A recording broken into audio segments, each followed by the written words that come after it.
Hey everyone, this has been a truly busy week with both the 1.4 and 4.2 trailers for Star Rail and Genshin dropping at the same time.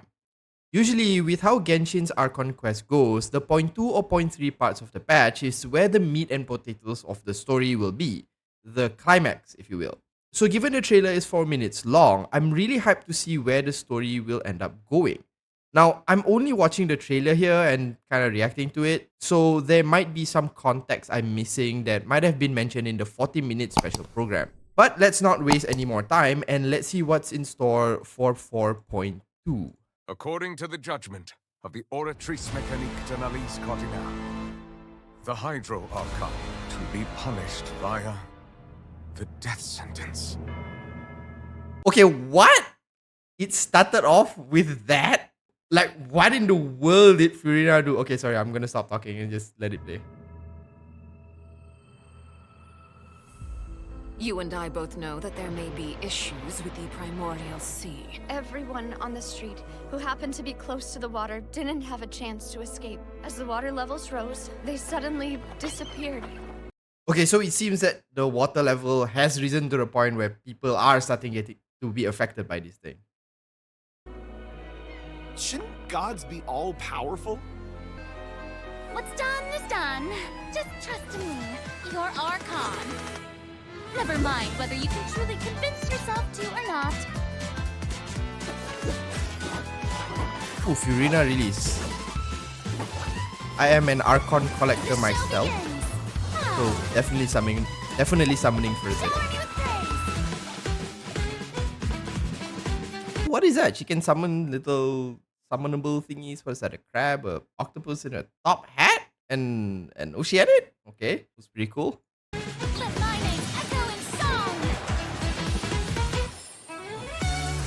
What's the news? Okay, hold on. I'm kind of curious whether her hair lit up when she used her skill. Doesn't seem like her hair lit up. Why is that? The show begins. Okay, she used her skill and it didn't. Oh, hold on. Did her hair get shorter instead of lighting up? That's interesting. Let my name echo in The thing is, up to this point, we have always seen the hair of the Archons light up whenever they use their abilities, right? But for some reason, Furina's doesn't? Why? song. What's the news? Charlotte. Oh, what? Her ability is just basically taking pictures? Her normal attack? That's pretty cool. Say cheese. Breaking news. I know you're not a local, but I'd avoid getting too close to any water that looks strange all the same. There's something ominous about it. Well, the water, I mean.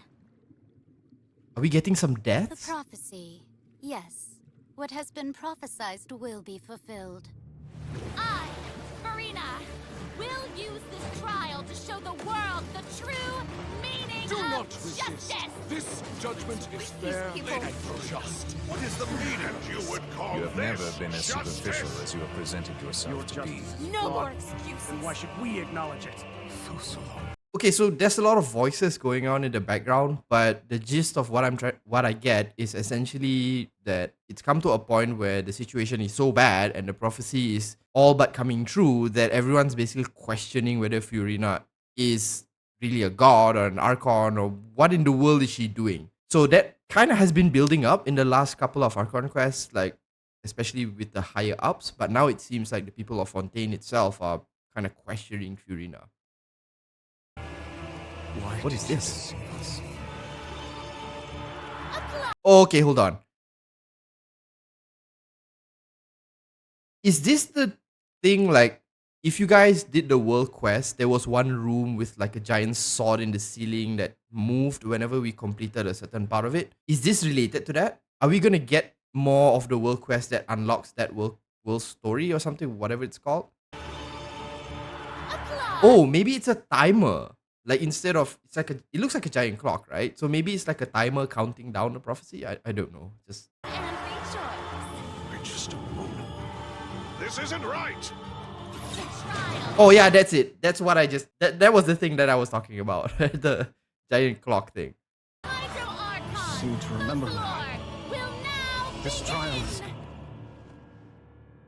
I now understand the true purpose behind this position.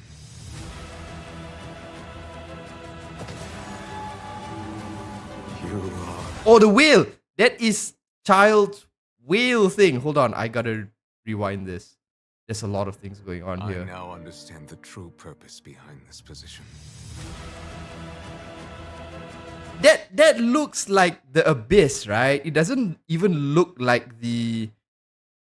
come on, that looks like the abyss. And it's in the courthouse, which means... Because this looks like the crack in the sky that we found in Sumeru. And it seems like you can see the Oratrice mechanic thing here. So it seems like something underneath this place is tied to the abyss. You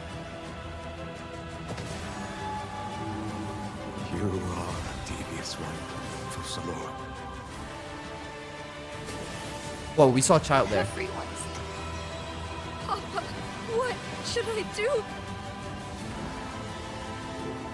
The prophecy that you've been Is there more than one of these things? I think it's just one, right? There's no way there's more than one of these giant things. fretting should now be in full swing. Who is that? Who in the world was that? Is this Skirk?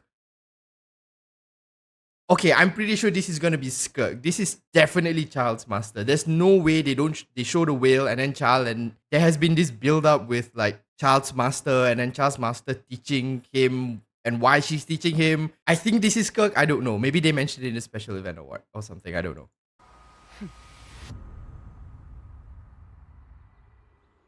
I suppose this would also be the justice that belongs to you.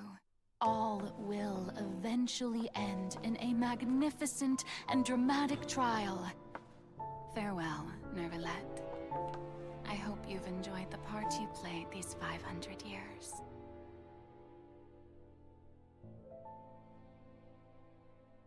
Okay, so I think that Furina may know what is happening with all this prophecy, and she may actually have had a hand in setting it up. And maybe she just knows that, you know, nothing can change. The other thing just now is that, and I didn't mention it, but Just a moment.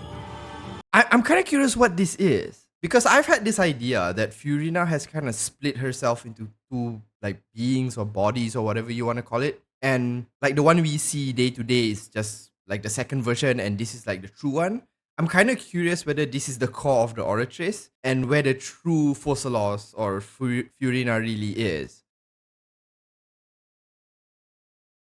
This is really good. The story looks really interesting. We might get some potential deaths. We might learn what Furina is really up to. We learn about the Primordial Sea. It seems the Abyss is involved.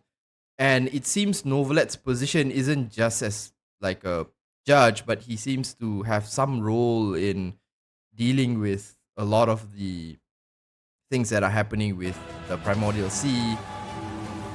You are a devious one, Focalors.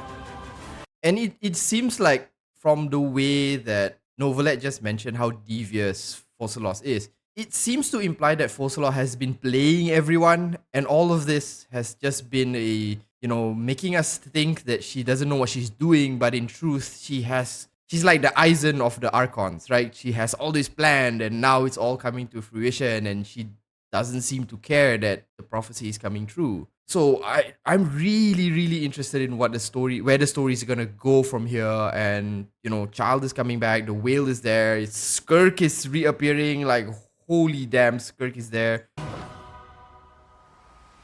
Like, oh my god, this is super interesting. I really want to know who Skirk is. And her eyes, like, which other character has, like, she kind of looks like Jingliu. I don't know. Maybe she kind of reminds me of Jingliu. Maybe it's the white hair and the red eyes. But I don't know. Is it like awakened Kenria people have those kinds of eyes? I don't think we've seen anyone with that. But yeah, the story looks really good. I'm really interested in what's going to happen in 4.2. And the title of the trailer, Masquerade of Guilty, just screams the fact that Furina has been lying to everyone and she's putting on a show, and then, everything has to do with her. And now we're going to find out what that is, which is awesome. I can't wait to summon Furina as well as play her story. And I hope we get a really interesting climax to the Fontaine Archon storyline. Because in 4.3 or 4.4, our good buddy Dainsleif is gonna reappear and we're gonna learn something a little bit more about what's happening. Maybe he even helps us, I don't know. Or maybe he doesn't appear, who knows. Anyways, the trailer was really awesome. A lot of lore stuff that's going on, which I'm really happy about. But I don't want to drag this video out too long with my incessant rambling. So let me know in the comments what you think of the story, and if this is going to be interesting, what kind of ideas or theories you have. I'd love to discuss them. And yeah, I'll kind of end the video here. Again, I don't want to continuously ramble. Thanks so much for watching. If you enjoyed it, do consider liking and subscribing to the channel, and I'll see you in the next one. As usual, have a nice day.